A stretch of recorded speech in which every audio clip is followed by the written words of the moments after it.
Os estudos iniciais de Miller o conduziram a um período entre 21 de março de 1843 e 21 de março de 44. Depois de pregar em vários lugares, no dia 14 de março Miller se recolheu aqui em sua casa em Lowhampton, a fim de esperar pelo Senhor até o dia 21 daquele mesmo mês. Porém, o dia passou e nenhum sinal do retorno de Cristo foi visto no céu. O primeiro desapontamento penetrou nas fileiras dos crentes do Advento. Muitos milleritas ficaram por algum tempo perplexos e envoltos em dúvidas. Alguns voltaram para as suas antigas igrejas ou abraçaram o ceticismo. A maioria, porém, lutando contra o desânimo, ainda acreditava que o evento deveria ser esperado a qualquer momento. E mal sabiam eles que algo daria um novo vigor ao movimento. Olá, eu sou o Ruben Fernandes. E eu sou Jefferson Araújo. Por que o millerismo não acabou em março de 1844? Qual foi a faísca que inflamou novamente o movimento, a ponto de, em poucos meses, torná-lo ainda mais expressivo do que antes? Em busca de respostas, vamos cavar um pouco mais fundo nos eventos que aconteceram antes de outubro de 1844. Está preparado? Começa agora mais um episódio desta viagem pela história do cristianismo e do grande conflito entre o bem e o mal.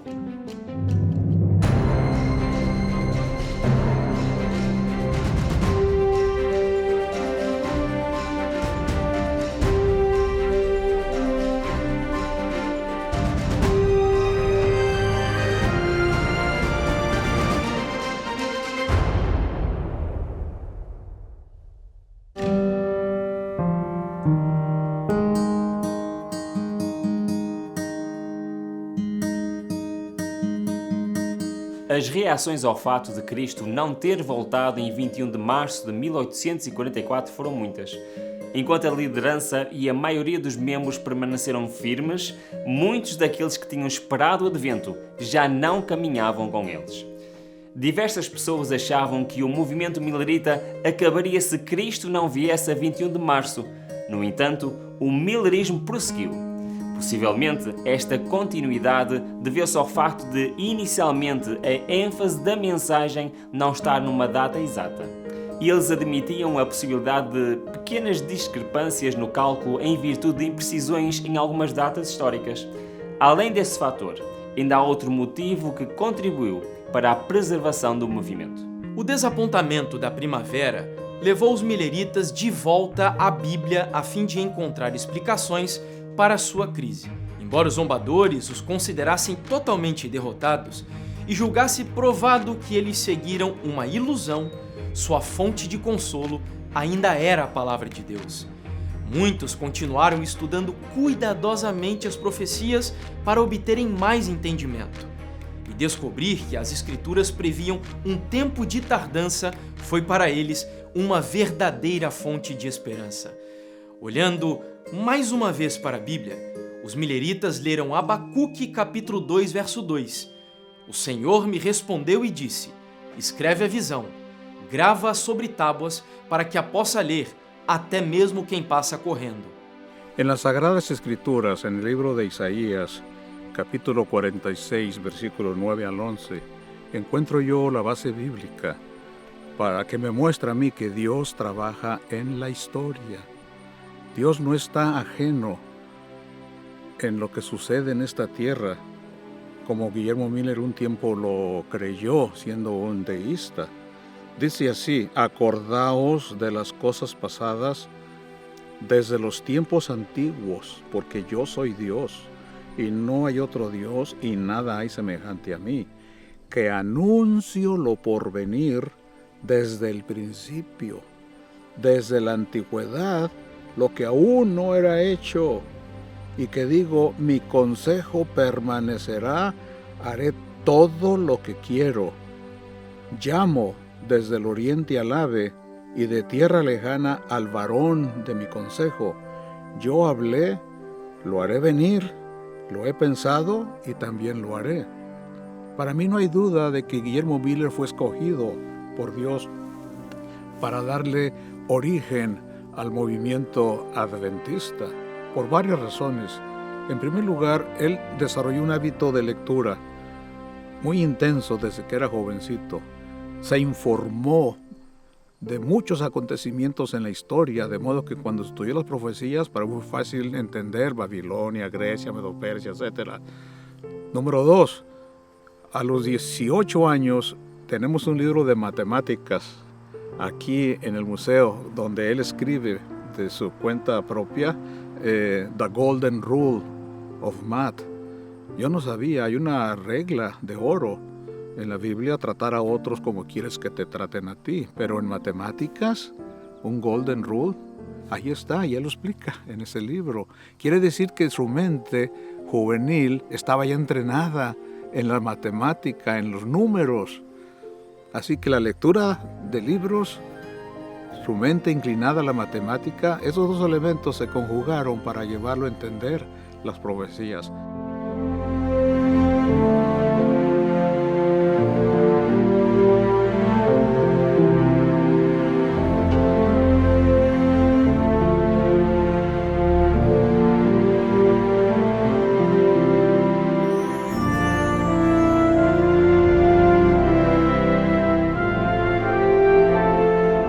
Cerca de 2 anos antes, os mileritas tinham aplicado o texto de Abacuque ao próprio movimento.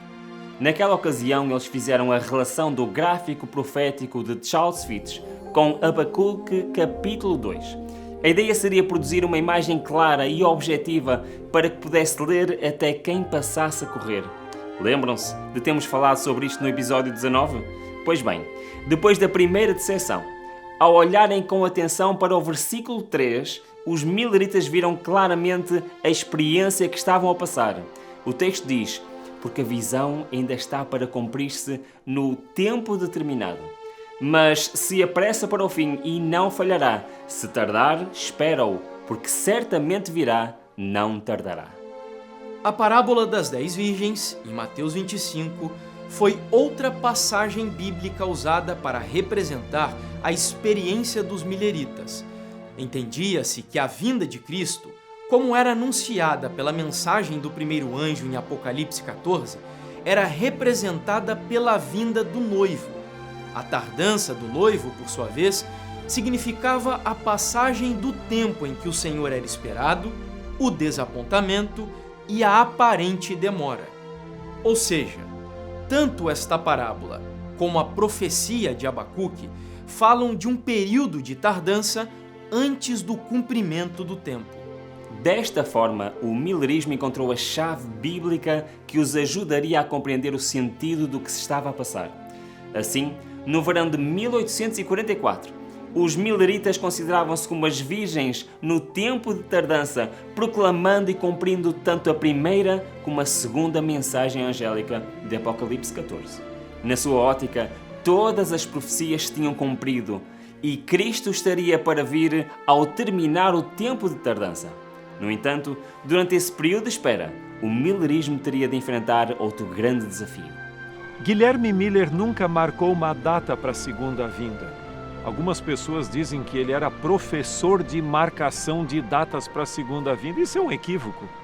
Ele, em realidade, marcou um período, porque ele dizia que Jesus voltaria antes ou durante o ano religioso judaico de 1843. À medida que o movimento foi avançando e a data esse ano se aproximando, eles perguntaram: tá bem, mas o que você quer dizer por ano religioso judaico de 1843? E ele então disse que, na sua compreensão, o ano religioso começava no equinócio, ou seja, 21 de março de 1843 e terminaria em 21 de março de 1844. Só que ele não sabia que o cálculo judaico para o início do ano era mais complicado, tinha a ver com a lunação e a colheita e tudo, e a data correta seria dia 18 de abril no calendário judaico, mas ele havia colocado 21. Então o que aconteceu? Quando o ano foi avançando, esse ano religioso judaico, e chegou 21 de março de 1844, houve um desapontamento. E eles viram na parábola das 10 virgens de Mateus 25, uma alusão àquilo, aquela expressão, e tardando o noivo, todas adormeceram. Então eles entenderam esse tardando o noivo como uma tardança, que não seria a partir de 21 de março em diante. E todas adormeceram. Em realidade, o que aconteceu ali foi o movimento entrou numa certa crise de identidade, uma letargia. Até que surgiu aquilo que se chama o movimento do 7º mês, quando diz: e à meia-noite ouviu-se o brado, eis o noivo, saía ao seu encontro. E aquilo trouxe nova vitalidade ao movimento.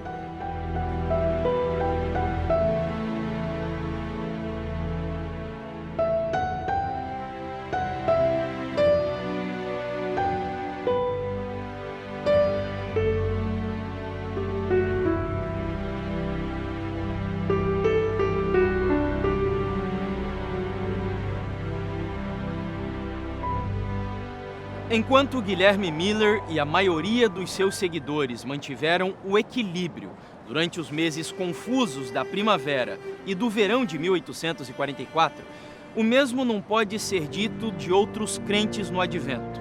Para aqueles que possuíam uma orientação menos racional sobre a religião, a empolgação com o ano do fim do mundo os levou a um comportamento fanático, coisas comuns em vários movimentos de despertar religioso.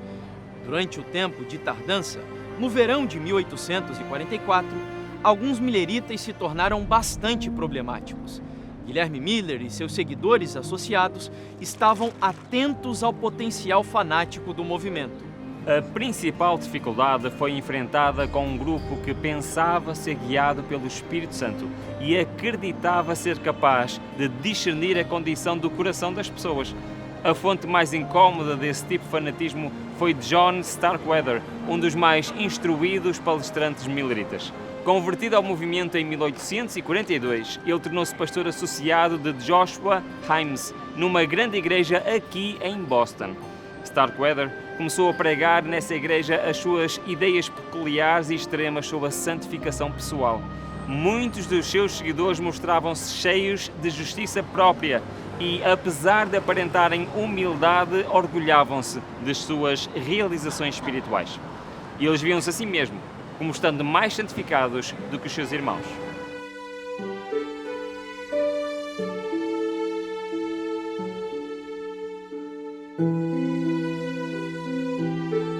Ao mesmo tempo em que alguns membros da igreja de Himes ficavam impressionados com essas ideias, outros discordavam, mas tinham medo de desafiar Starkweather. O problema se tornou tão grande que Himes teve que enfrentar a questão publicamente. Sua atitude provocou uma forte reação em Starkweather e seus seguidores. Desde então, ele não trabalhou mais como pastor associado de Himes, mas conseguiu levar um grupo de membros da Chardon Street Chapel com ele. As influências das suas ideias demoraram muito tempo até desaparecerem completamente. Outro caso de fanatismo no movimento millerita neste mesmo período de tardança está relacionado ao evento que daria um novo impulso ao millerismo. A experiência aconteceu numa reunião campal em Exeter, New Hampshire, em agosto de 1844. Numa das tendas, as reuniões duravam quase a noite toda e eram marcadas por muito barulho, muita empolgação, gritaria, aplausos e gestos bastante singulares. Alguns gritavam tão forte que ficavam roucos. Outros literalmente faziam bolhas nas mãos de tanto bater palmas. Os crentes de outras tendas estavam incomodados e o problema começou a se espalhar pelo acampamento. Finalmente, um pastor resolveu enfrentar publicamente a questão. Esse discurso ajustou o tom da campal. Porém, um pronunciamento ainda mais surpreendente estava a ponto de atingir as pessoas e se tornar o momento mais decisivo na história do millerismo.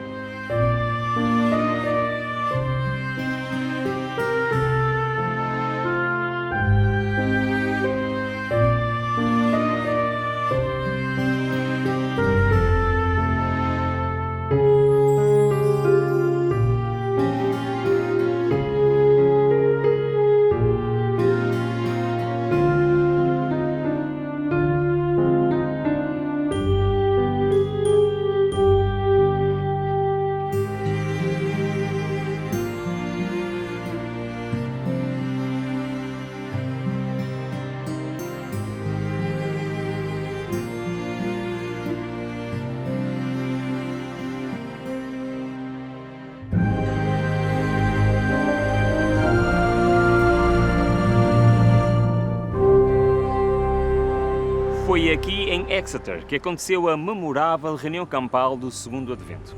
Foi uma grande reunião. Ela proporcionou um encontro de pessoas de todas as partes da Nova Inglaterra, como também de outros estados e até mesmo do Canadá. Havia muitas tendas armadas, algumas eram bem grandes e acomodavam milhares de pessoas.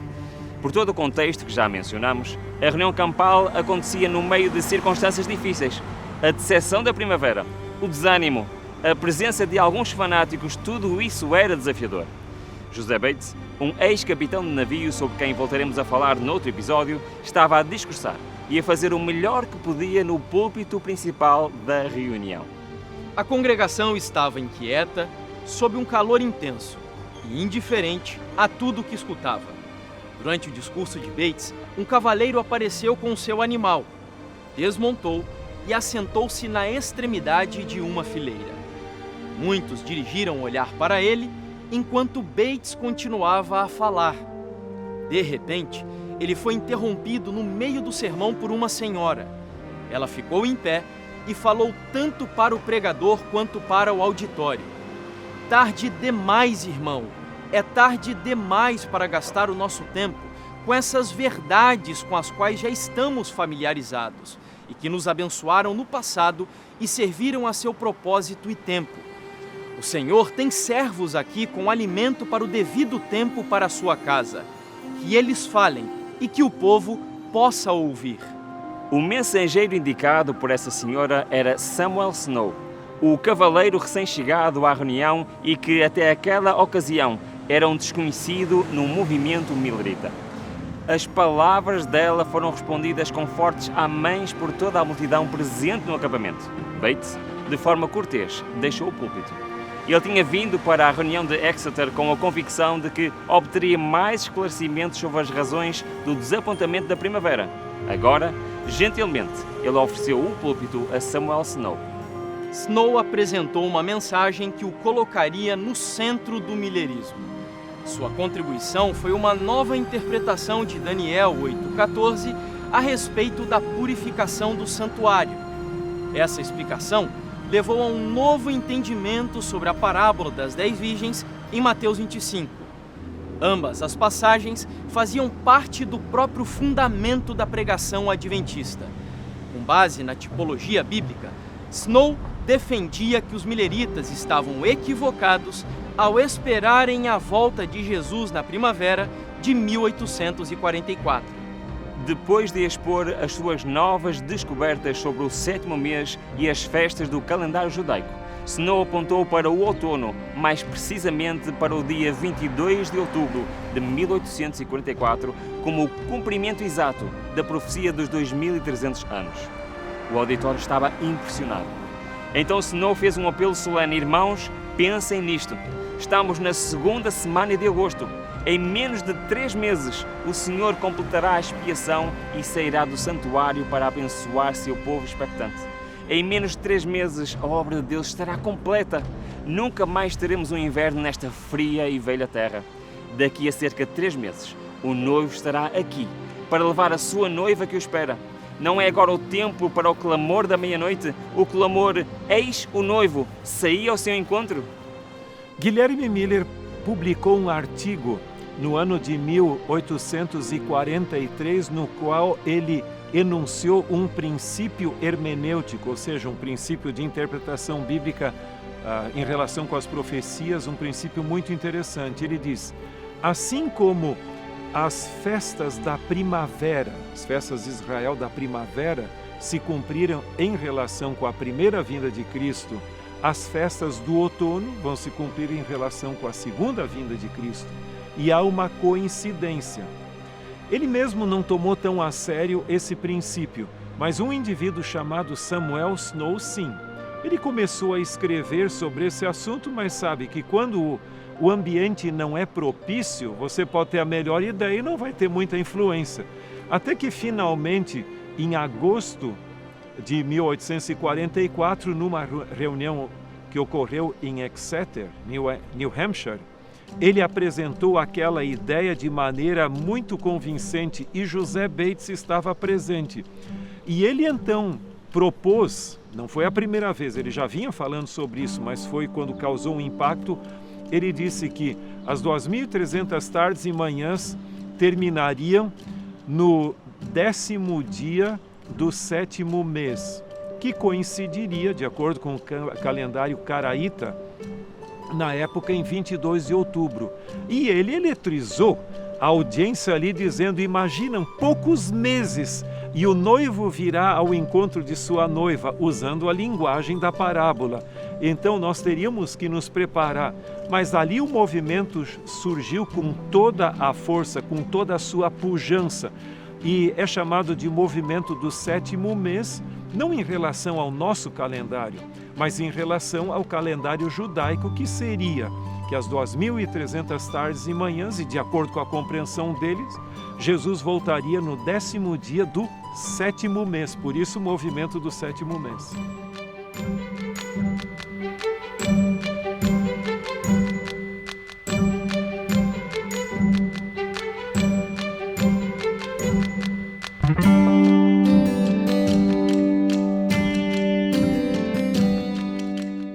As conclusões de Snow abalaram a campal.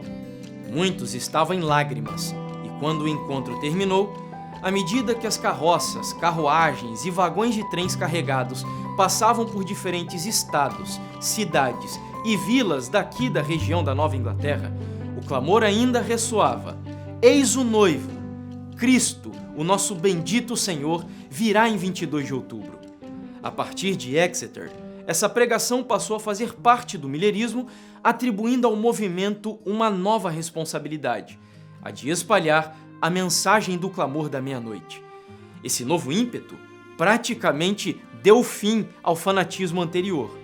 Um apelo poderoso acompanhava a proclamação de que Cristo viria em outubro daquele ano. Esse clamor da meia-noite é baseado exatamente na parábola das 10 virgens, que diz: e à meia-noite ouviu-se um grito, um brado dizendo: eis o noivo, saí ao seu encontro. Então a mensagem do movimento do 7º mês, e que Jesus voltaria no 10º dia do 7º mês, ou seja, dia 22 de outubro, eletrizou o movimento de tal maneira, aquilo foi publicado, por exemplo, a mensagem, o sermão a essência do sermão e da mensagem de Samuel Snow foi publicado num periódico intitulado The True Midnight Cry, um número especial, ou seja, o verdadeiro clamor da meia-noite.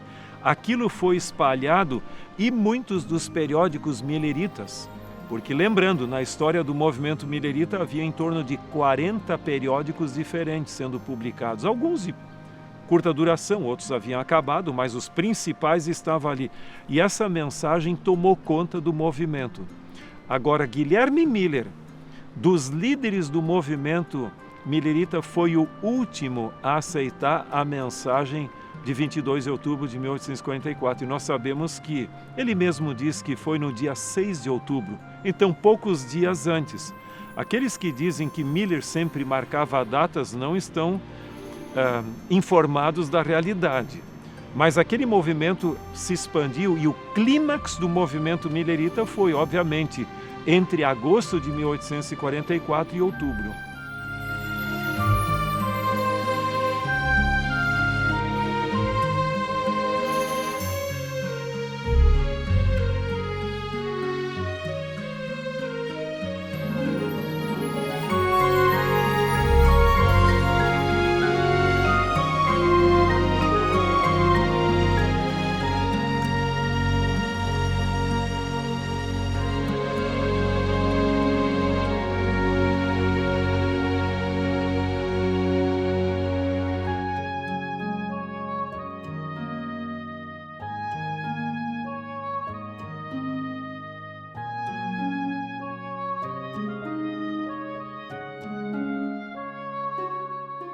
Nas colinas da Nova Inglaterra ressoava o clamor da meia-noite.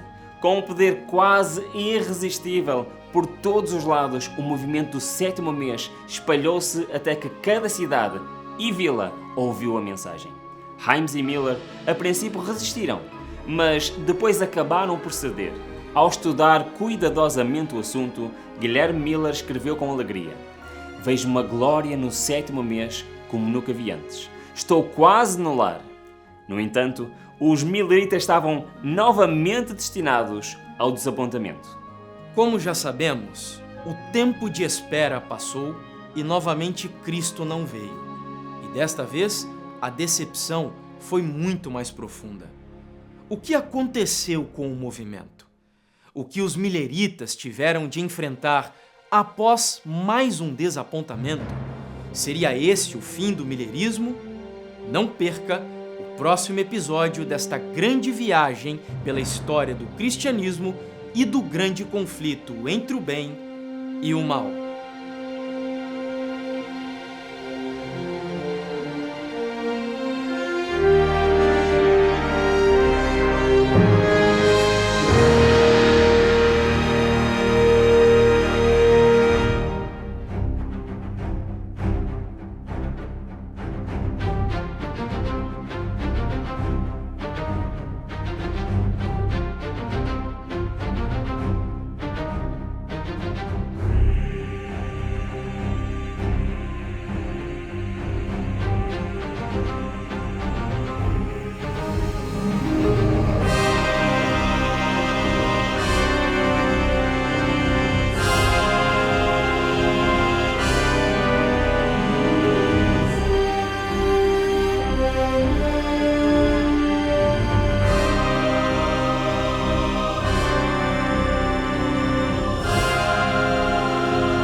O Grande Conflito Série é uma produção original do Ministério Fé e Evidências em parceria com a TV Novo Tempo de Portugal.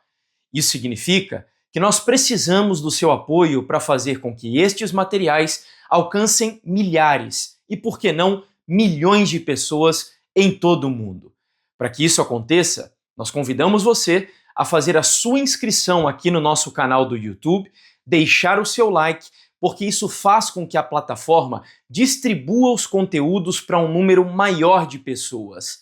Além disso, não deixe também de acompanhar as nossas publicações em outras redes sociais.